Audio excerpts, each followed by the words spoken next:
Privatisation की experiment भूमि रही है उड़ीसा। यहीं से निजीकरण शुरू हुआ और फेल भी हो गया, फिर भी चल रहा है। सबसे पहले अमेरिका की एईएस कंपनी यहीं आई सेसू में, और वो भाग गई 1 साल के बाद। क्यों भाग गई? क्योंकि सुपर साइक्लोन आया था।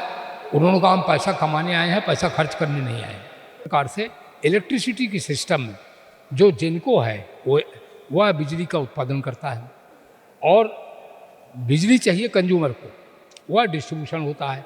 तो जनरेशन के और कंज्यूमर तक बिजली पहुंचाने के बीच की जो लिंक है वह transmission. Shailendra Dubey, chairman all India power engineers federation. Optra का यह सिल्वर जुबली अधिवेशन जो हो रहा है बहुत ही महत्वपूर्ण है, और इस अवसर पर उड़ीसा के पावर सेक्टर को रिव्यू करना, उसका पुनर्समीक्षा करना बहुत आवश्यक है। देखिए, जहाँ तक ट्रांसमिशन की बात है, उड़ीसा के ट्रांसमिशन सेक्टर ने बहुत अच्छा काम किया है। ऑप्ट्रा के इंजीनियर्स ने लगातार ऑटोमेशन किया है, जो मॉडर्न टेक्निक्स हैं उनको अपनाया है। वह किसी भी तरह से काम में पीछे नहीं है। लेकिन बहुत ही अनफॉर्चुनेट है जो मुद्दा आज यहाँ पर उठा, that Orissa power transmission engineers are the lowest paid in the country. Power sector में सबसे कम वेतन यहाँ के इंजीनियर्स को मिलता है। अन्य प्रांतों में पावर सेक्टर के इंजीनियर्स को गवर्नमेंट के इंजीनियर्स की तुलना में बेहतर पे मिलती है। यहाँ गवर्नमेंट के इंजीनियर्स की तुलना में भी कम सैलरी मिल रही है। केडर की रीस्ट्रक्चरिंग नहीं हुई है। चीफ जनरल मैनेजर जो टॉप लेवल के पोस्ट हैं, उनकी संख्या बढ़ने के बजाय घट रही है, जबकि मैंने आपको बताया लोड बढ़ रहा है। 2018 में जहाँ 1200 ग्रिड सब स्टेशन थे, आज 2000 ग्रिड सब स्टेशन है।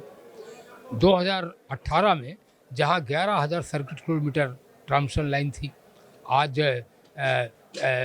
16,000 सर्किट किलोमीटर से अधिक की ट्रांसमिशन लाइन है। तो सब कुछ बढ़ रहा है, अच्छा चल भी रहा है। सीएमडी भी तारीफ करके गए हैं। तो ऐसी स्थिति में पावर सेक्टर के इंजीनियर्स के पे रिविज़न, उनका वेतन ठीक किया जाना चाहिए, और हायर लेवल पर चीफ जनरल मैनेजर के लेवल पर नए पदों को बढ़ना चाहिए। एक बात तो यह। दूसरी बात, जब मैं उड़ीसा में खड़े होकर बात कर रहा हूँ, पूरे देश के कंट्री के पावर सेक्टर को मैं देखता हूँ। प्राइवेटाइजेशन की एक्सपेरिमेंट भूमि रही है उड़ीसा। यहीं से निजीकरण शुरू हुआ और फेल भी हो गया, फिर भी चल रहा है।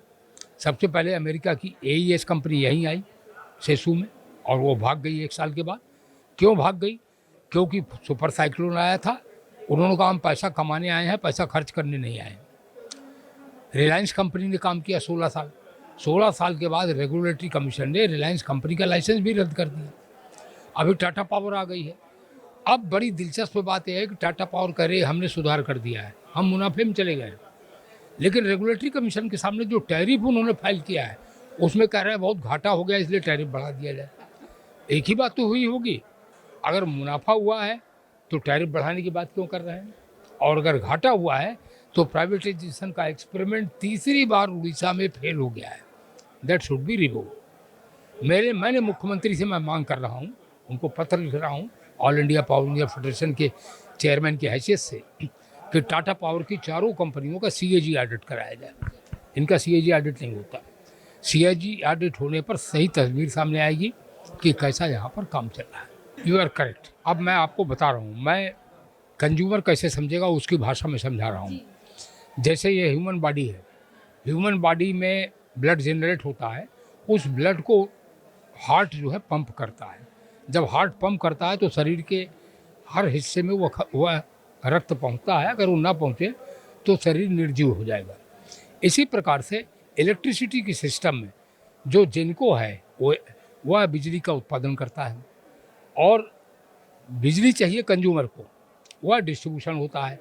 तो जनरेशन के और कंज्यूमर तक बिजली पहुंचाने के बीच की जो लिंक है वह ट्रांसमिशन है। ट्रांसमिशन वैसे ही है जैसे मनुष्य के शरीर में धमनी और शिराएं होती हैं। तो ट्रांसमिशन का काम तो बहुत अच्छा है, लेकिन unfortunately transmission is not directly connected with the consumer. Consumer इसको नहीं समझ पाता। मैंने अभी आपसे कहा, कंज्यूमर के टच में तो टीपीटीसीएल आता है ना, टाटा पावर आता है। तो जो कंज्यूमर की ग्रीवांसेस हैं वो बढ़ रहे हैं। अभी रेगुलेटरी कमीशन ने उड़ीसा के अगस्त के महीने में टाटा पावर की चारों कंपनियों को एक नोटिस दिया है, और नोटिस में यही कहा है जो बातें आप कह रही हैं कि कंज्यूमर्स की व्यथा बढ़ रही है, उनकी तकलीफें बढ़ रही हैं। पर्टिकुलरली जो एलटी कंज्यूमर है, जो गरीब कंज्यूमर है, क्योंकि गरीब कंज्यूमर को बिजली देने में नुकसान होता है, तो वो तो मुनाफे के लिए आए हैं, वो इंडस्ट्रीज़ को बिजली देंगे, कमर्शियल को बिजली देंगे।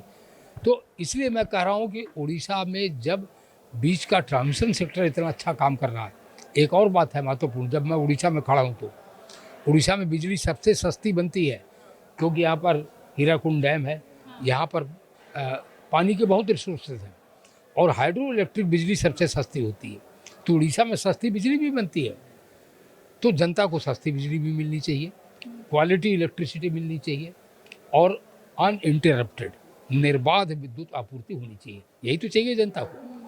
लेकिन वह जिम्मेदारी आ जाती है डिस्ट्रीब्यूशन के, डिस्कॉम के पास। That lies with the Tata power. उनके स्तर पर कमी है, इनके स्तर पर कमी नहीं है।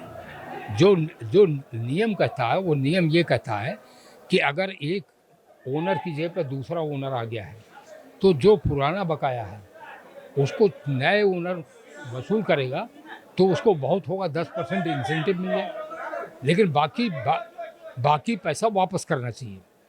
10% इंसेंटिव मिल जाए, लेकिन बाकी पैसा वापस करना चाहिए। लेकिन यार जनता की धन की लूट हो रही है। हाँ, मैं यही कहना चाहता हूँ, कोई इसकी जिम्मेदारी लेने वाला नहीं, जनता की धन की लूट हो रही है। नमस्कार, मो ना हूँ दुर्गा माधव साहू। मु ऑक्ट्रा बा Odisha power transmission engineers association रो कोषाध्यक्ष। आज आम आमर 25तम सिल्वर जुबली सेलिब्रेशन करुचु। तो ये आम आमर ओपीडीसीएल एवं ओपीडीसीएल रो सीएमडी एवं ग्रिडकोर एमडी को मुख्य अतिथि भाव में आम निमंत्रण करूँ एवं से वक्तव्य तादरे प्रदान कर आमे आमर जुक्ति आमर आगे उपस्थापन करुँ। प्रमुख दुईटा आमर थिला दाबी थिला जे तुरंत कैडर रिस्ट्रक्चरिंग एवं जोड़ा मैन पावर सर्टेज रोचे बा मानव संबल अभाव रोचे सेटा को तुरंत